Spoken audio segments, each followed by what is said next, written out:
Okay, hello everyone, and welcome back to my new Patreon page, Total English Lessons, the first unit looking at the UK Post Office scandal.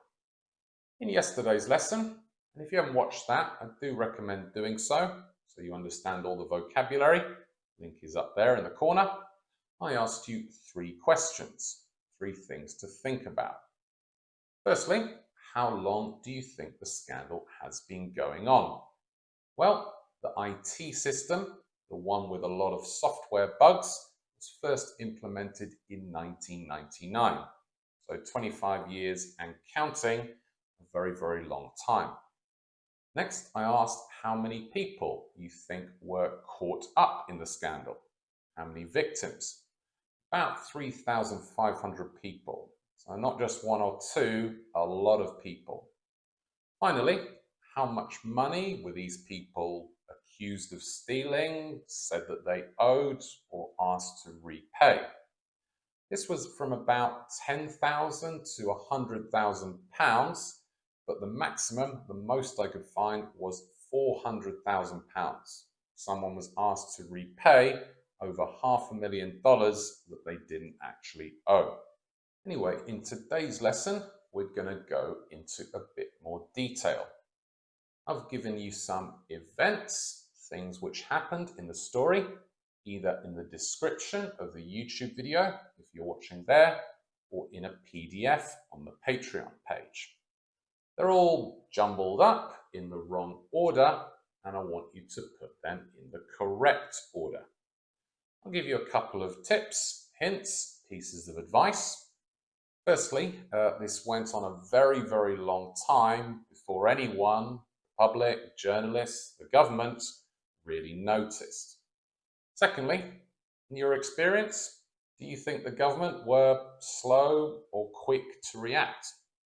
Anyway, just pause the video and see if you can put those events in order. And well done. If you said that first, in 1999, a new IT, computerized accounting system called Horizon was implemented in UK post office branches, individual local post offices. Then soon after this, in 2000, Alan Bates, who is a prominent, important person in all of this, as we'll see, reported issues or bugs, things which weren't working properly with the new system. However, he wasn't the only one. The software bug said that the victims, the people running the post offices, owed money, which they didn't. There were numerous people like this, and they were accused of stealing the missing funds, the missing money. Then in 2003, even though Alan Bates was quick to report the issue, the post office terminated his contract without giving a reason. And these accusations of stealing continued for many years with many other people. A very notable one was Seema Misra. In 2010, she was wrongfully convicted of stealing £74,000 and sent to prison. We'll think about why she was notable a little bit later. However, things started to change in about 2011, when journalists, in particular an IT magazine, started investigating the story. Then in 2017, 555 of the victims banded together and took legal action against the post office. In December 2019, a High Court judgment ruled in their favour. Because of this, in 2019, the post office had no choice and stopped all private prosecutions. We'll come back to the term private prosecutions again later. And then shortly after that, they agreed to pay £58 million to the sub-postmasters, the victims of the scandal. Then in April 2020, Paula Venables, the CEO of the post office at the time, and who had been running the post office for the last few years, resigned. Then, very late in the story, the government offered £600,000 to each of the victims in the scandal. Then in January 2024, at the beginning of this year, the ITV series Mr. Bates versus the Post Office was released. This led to massive public attention and outrage, with basically every newspaper and news outlet covering the story. So that brings us to the present day and the ongoing situation. The wrongful convictions continue to be overturned, but most haven't, and a lot of victims haven't received any compensation. Also, those in charge of the post office at the time haven't really been held to account. No one has gone to prison. So anyway, now that you know more detail about the story, I've got some questions for you to think about and hopefully discuss on the Patreon page.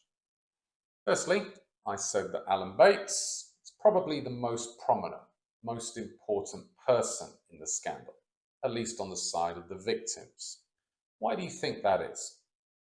Second, I said that the wrongful conviction of Seema Misra was very notable. Why do you think people were particularly outraged and angry that Seema Misra was sent to prison?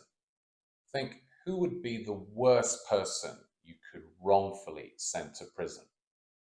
Next, particularly early on, people believed the post office's version of events, what they were saying.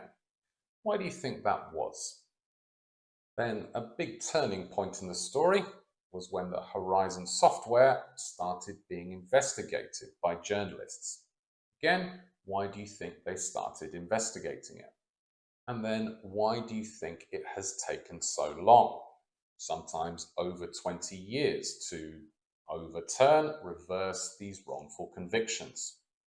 And finally, in yesterday's lesson, we looked at the term prosecution, the process of trying to convict and say someone is guilty of a crime. What do you think a private prosecution is? When I've done this in real lessons, this is where students go, what? So have a think about what that might be. So do try to answer those questions over at the Patreon page. Hopefully we can get some discussion going. Link is in the description. Tomorrow we're going to do some grammar, past and present passive, which is very appropriate for this topic. I hope to see you then. So until next time, see ya.